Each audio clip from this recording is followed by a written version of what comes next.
பகல்காம் தாக்குதலுக்கு விரைவில் தக்க பதிலடி கொடுக்கப்படும் என நாட்டு மக்களுக்கு உறுதியளிக்கிறேன் என பாதுகாப்புத்துறை அமைச்சர் ராஜ்நாத் சிங் தெரிவித்துள்ளார். காஷ்மீர் பகல்காமில் பயங்கரவாதிகள் சுற்றுலா பயணிகளை குறிவைத்து நடத்திய திடீர் தாக்குதலில் 26 பேர் உயிரிழந்தனர். இந்த தாக்குதல் சம்பவம் நாடு முழுவதும் பெரும் அதிர்வலைகளை ஏற்படுத்தியுள்ளது. இதையடுத்து முப்படைகளின் தலைமை தளபதி அனில் சவுகான், இராணுவம், கடற்படை மற்றும் விமானப்படை தளபதிகள் ஆகியோருடன் மத்திய பாதுகாப்புத்துறை அமைச்சர் ராஜ்நாத் சிங் ஆலோசனை நடத்தினார். இதனைத் தொடர்ந்து செய்தியாளர்களிடம் பேசிய ராஜ்நாத் சிங், பகல்காமில் நடந்த கோழைத்தனமான தாக்குதலில் பல அப்பாவி மக்களின் உயிர்களை நாம் இழந்துள்ளோம். இது மிகுந்த வேதனையை ஏற்படுத்துகிறது. உயிரிழந்தவர்களின் குடும்பத்தினருக்கு எனது ஆழ்ந்த இரங்கலை தெரிவித்துக் கொள்கிறேன் என்று கூறினார்.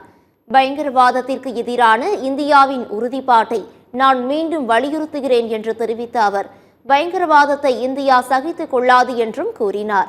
இந்த பயங்கரவாத தாக்குதலை நிகழ்த்தியவர்கள் மட்டுமின்றி தாக்குதலுக்கு பின்னணியில் இருந்து செயல்பட்டவர்களுக்கும் விரைவில் தக்க பதிலடி கொடுக்கப்படும் என்று நாட்டு மக்களுக்கு உறுதியளிக்கிறேன் என்றும் கூறினார்.